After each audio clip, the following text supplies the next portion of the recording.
One day, oceanographer Tom's family, his wife Julia and two children, Cassie and Ben, set off on a yacht trip in the Caribbean Sea.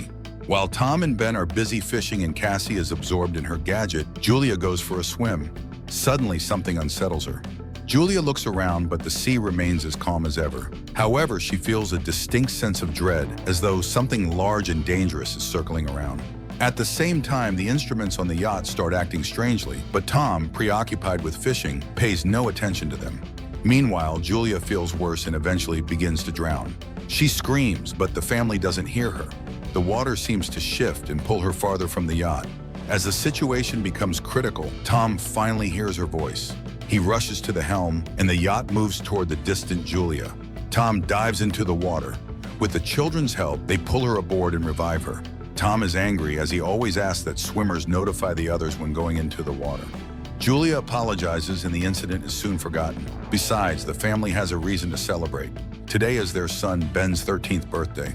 Tom lights the candles on the cake and everyone congratulates Ben, who receives gifts, while Cassie takes a group photo of the happy family. At that moment, Cassie's boyfriend calls her.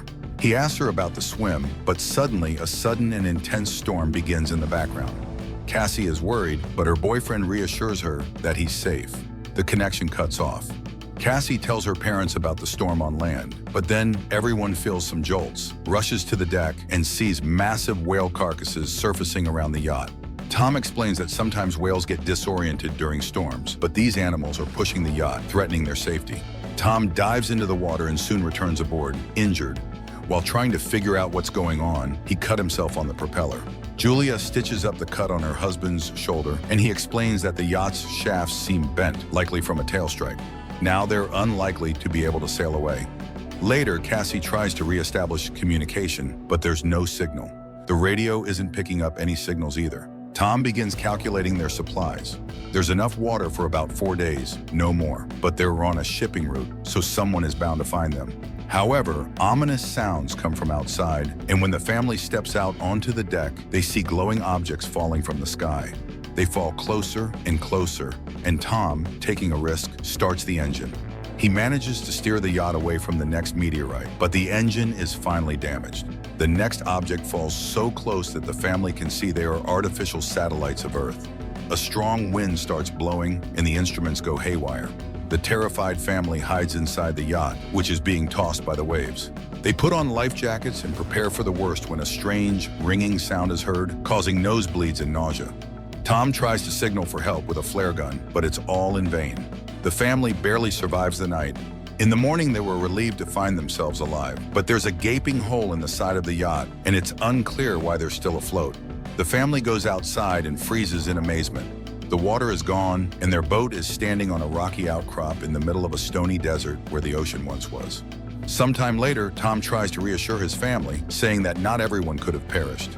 He takes measurements and realizes that the compass is lying. North isn't where it's supposed to be. This means the Earth's poles have shifted. Such a thing has happened on Earth before, but a long time ago. It turns out that the sea has retreated to where the land used to be, and most likely, humanity has perished. Cassie can't bear this revelation and runs to the cabin, asking to be left alone. Julia goes to inventory the remaining supplies, while Ben releases a bunch of colorful balloons into the sky, hoping survivors will come to their aid. Meanwhile, Tom turns on the radio, sending out distress signals. Unexpectedly, he hears a response. It's from Naoto, the captain of a small submersible. They were deep underwater when the catastrophe happened, and that's why they survived. However, all communication systems have failed, and expecting help is futile. According to his calculations, the sea will return in about a week, and it will be harsh. So the man advises them to find higher ground and stay there. Julia orders the children to pack their things. Tom directly asks the captain if he can save their children. Naoto explains that the submersible is very small. Unfortunately, Naoto's partner died, and he can only take one person. After some persuasion, Tom convinces Naoto to take both children, and he provides his coordinates.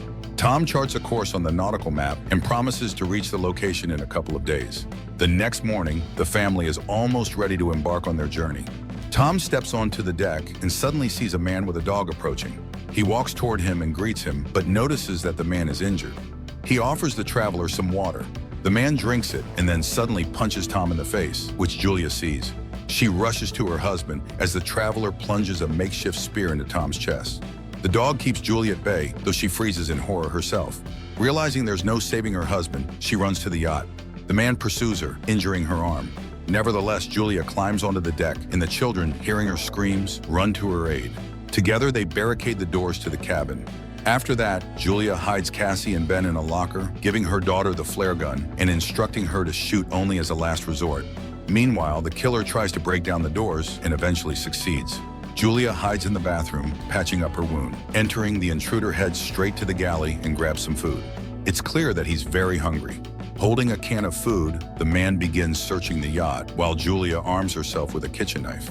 He enters the cabin, but the woman jumps overboard, hiding beneath the yacht. The killer peers through the hole but doesn't see her. However, the dog attacks Julia, forcing her to kill it. The man hears the yelp, goes outside, and finds the dog's body. Meanwhile, Julia climbs back onto the yacht through the portholes on the opposite side. She falls straight into the killer's hands. He beats her, throws her onto a couch, and grabs her throat, intending to strangle her. Cassie witnesses all this and realizes it's the last resort. She opens the locker and fires at the man. The shot throws him to the side, but the flare sets the yacht on fire. Julia orders the children to flee while she sneaks into the galley. The killer, only injured, tries to attack again. Julia kicks him away, grabs the packed bags, and jumps overboard, where Ben finds his father's body. Cassie runs to the corpse and sobs over it. Julia kisses her deceased husband, but seeing the killer leap from the burning yacht, she takes the children and leaves. The boat explodes behind them. The family runs across the stony desert and soon takes shelter in a rocky canyon where a stream flows. However, the water is salty and undrinkable. Cassie shares a small amount of water with her brother, but he refuses to drink.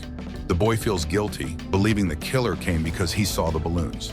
Cassie also voices this thought, but Julia orders her to stop and defends her son, explaining that he didn't mean any harm. She tells the children to gather themselves, as a long journey awaits. And then she spots the killer again, still relentlessly following their trail. The family hurries onward. That evening, Ben finds the carcass of a hammerhead shark and tries to butcher it. But Julia sees the pursuer and orders the children to run. They soon come across a field of once flooded toxic waste barrels, but Julia urges the children forward despite the threat of contamination, knowing the killer is still on their heels. The family walks along the former ocean floor, weaving through piles of plastic and other trash dumped by humans. Soon, Julia notices that Ben is severely dehydrated and gives him the last drops of water. Cassie has a breakdown, convinced that they have no chance of survival, but Julia commands them to keep moving. Eventually, they find the fuselage of a plane that crashed into the sea long ago and crawl inside to rest.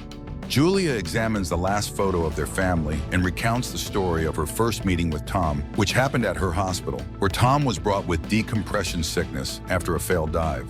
The children weep, remembering their father and saying their final goodbyes to him. At night, Cassie is awakened by a noise and steps outside to sit near the plane. Out of the darkness, the killer approaches her, unaware that the girl is acting as bait. As he prepares to grab her, Julia ambushes him, stabbing the man with a knife. At dawn, the family prepares to continue their journey, only to discover the killer's body has been scavenged, a sign that something even more dangerous than humans lurks in the desert. They move on. Julia consults the map when Ben suddenly rushes ahead. His mother yells for him to stop, but the boy sprints toward a salty puddle and manages to drink a few gulps. Julia drags him away, but the boy becomes sick. Soon they come across some plastic chairs and build a makeshift shelter from the sun, resting inside it. Suddenly, Julia hears strange sounds. She steps outside and sees something that forces her to wake the children. Realizing the new danger, they begin running. Soon they spot a large ship in the distance, surrounded by crashed containers and a few wandering people. Julia calls out to them, but they, seeing thousands of giant crabs, dash into a container and lock the doors, ignoring her pleas for help. The three climb onto a container, though the crabs manage to wound Julia in the leg. Nevertheless, Julia, Cassie, and Ben sit on top, watching the crabs penetrate through a crack in the doors, killing everyone inside despite the people's attempts to fend them off. Julia ties a scarf around her leg and passes out. The next morning, she wakes up alone, terrified, and calls for the children. But it turns out the crabs have moved on, and the children had gone down to search for food and weapons. Julia cauterizes her wound while Ben examines the found weapons. Searching through the containers, they find a small amount of food and water. In the pocket of one of the deceased, Julia finds a radio and contacts Naoto. He responds, explaining that he was also attacked by deep-sea arthropods. Based on his observations, the sea will return soon, which is why the creatures have emerged. Julia begs him to save her children, but she's unsure where to go because she's lost the map. Naoto fires a flare. Ben sees the direction, and the family rushes toward it. Soon they see a yellow submarine in the distance, but reaching it is difficult due to the terrain of the former seabed. Cassie dislikes her mother's talk about saving the children, but Julia refuses to answer and pushes the family onward. They are forced to pass through a canyon contaminated with toxic waste. At one point, they are caught in a rock slide, and Julia becomes separated from the children. She orders them to continue, and when Cassie refuses, Julia pleads with her to save her brother. Cassie and Ben make it out of the canyon and reach the submarine, but inside, there's no one. Suddenly, Naoto, badly wounded, emerges from behind the boat. He admits that he has no chance of surviving and orders them to climb aboard, but Cassie goes back for her mother, who is fending off the emerging crabs. Her bullets nearly depleted, Cassie climbs the rock barrier and extends her hand to her mother. They manage to reach the submarine just as the crabs overrun Naoto, who dies in their claws. The family climbs aboard, and just then an ocean wave crests over the horizon. The water lifts the submarine and drags it across the rocks, and as Julia watches everything that happened over the past few days flash before her eyes, she passes out. When she awakens, she finds the vessel at a standstill. Julia opens the hatch, and the family emerges to find themselves in a ruined city, carried there by the wave. Despite a great concept, the film failed to make an impact, largely due to the many mistakes made by its creators.